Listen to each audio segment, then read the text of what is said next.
Hey guys, good morning. I hope you're doing well. So yesterday I was talking about how I felt really lost and how I'm trying to figure myself out and the things that I want to do and where I want to head. And today I feel a whole lot different, okay? There is hope again.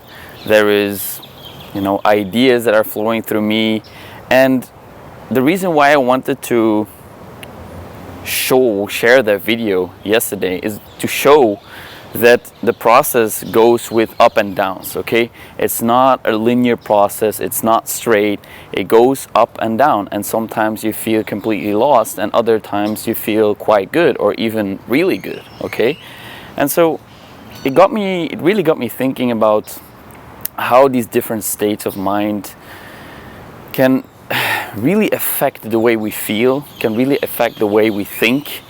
And this doom and gloom attitude, it's really important to stay aware that it's not permanent. It's really not permanent. It's not going to stay there forever. And like you see now, it's just one day later and already I feel totally different. Okay, I understand that feeling lost is not a problem. Feeling lost is absolutely normal. When you feel lost, you will feel not lost again too, right? You will start to gain new ideas, you will start to regain momentum, and things will move, okay? Life is not stagnant, life is constant change. And something that I really believe in, that I like to remind myself of very often, is that the more I try to resist the change, the more I try to resist whatever state I'm in, the more I suffer. And yesterday night, I did a long meditation. I was just feeling into the feeling of this feeling lost, and I surrendered to that feeling, and then I went to sleep, and this morning I woke up feeling a lot better. Okay, and so I really want to document this journey of the ups and downs of life, because I think that a lot of people, especially on social media or maybe even YouTube, they don't talk about these things. They talk about the good stuff, they talk about how travel is so amazing and so fantastic, but I think that travel can also make you very, very lonely sometimes. And while that's not necessarily a bad thing, it can be very uncomfortable, okay? It can be really uncomfortable to feel lost, to feel lonely. And this is the human condition, okay? The reason why I talk about this is because I know that a lot of you guys can relate, a lot of you guys can resonate with this, because it's such a, how would I say, it's an integral part of us humans being here on earth, okay? The ups and downs, the feeling excited, the feeling lost. And that is why I think it's really important to practice some kind of mindfulness meditation practice, to be aware, to stay aware that this is what's happening, okay?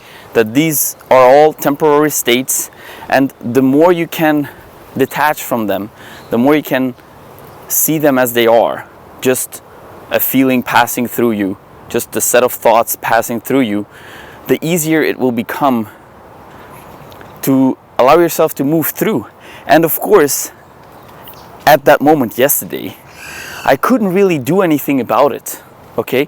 And once you try to do something about it in particular, then it persists, okay? You don't want to try to change your feeling or your state necessarily, all right?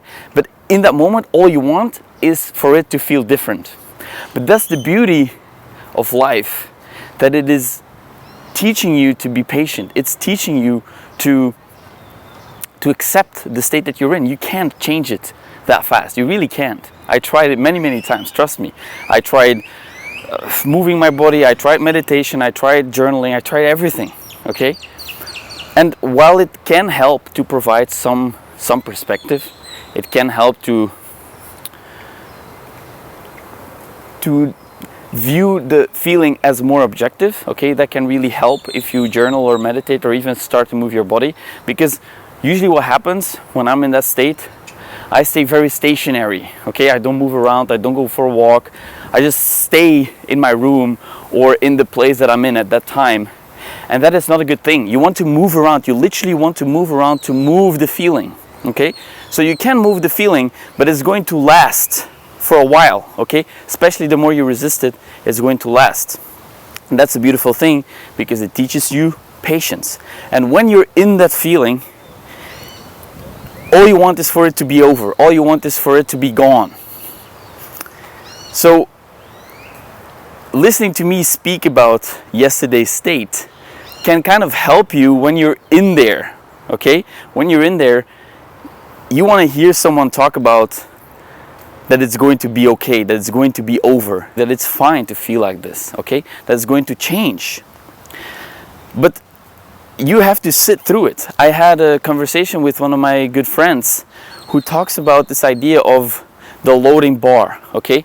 When you're installing software on your computer, you click the install button and you have to wait for the bar to load until it's complete.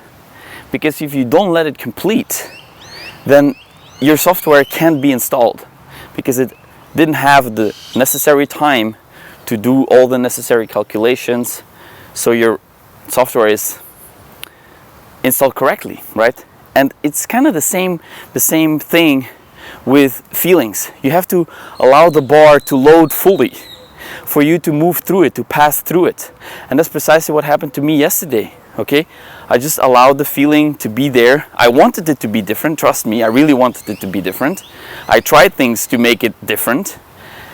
The only thing that happened was me becoming more aware of the situation and then eventually accepting it and then moving with it, okay? Moving with the feeling, letting it flow through you. That is a very important practice if you want to master your emotions, okay? You want to maintain composure.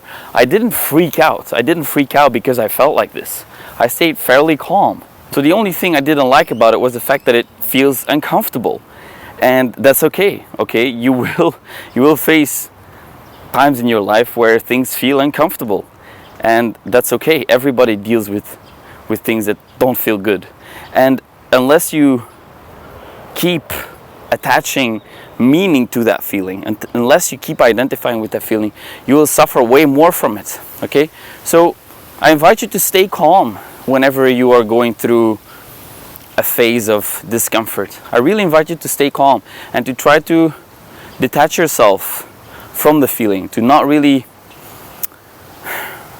identify with it too much, to see it from a third person's perspective, and that way you will be able to move through this feeling without extending it unnecessarily, okay? Because a feeling has, like I said, the bar that has to load, okay? It has to complete, the feeling has to complete. But you can click off the installing of your software every time right before it's completed. You can click it off, but then you have to go back and go through the whole thing again, okay? So instead of doing that is unnecessarily extending this feeling, that is unnecessarily extending the suffering that you are experiencing from this, okay? That is not what you want to do. What you want to do is allow the feeling to load fully, and then you minimize the time you have to spend in it, but it will take a certain amount of time. The same thing with healing from any wound, like a physical wound. If you have a cut, you have to allow it to heal, because otherwise it will leave nasty scars, and that's not what you want, okay? So take your time, allow it to fully come to a close, but don't necessarily extend. And that is precisely what I wanted to show you guys here, because yesterday I felt in this state and now I really don't anymore. All right, so I hope that was helpful. Thank you so much for watching. I hope you enjoyed this little walk in the park. I hope the light was not too messed up. It's quite difficult to maintain the right aperture when the sun is shining through the trees. Anyways, I hope it was helpful. I want to thank you for being here with me, and as always, thank you so much for watching, guys, and I'll see you in the next video.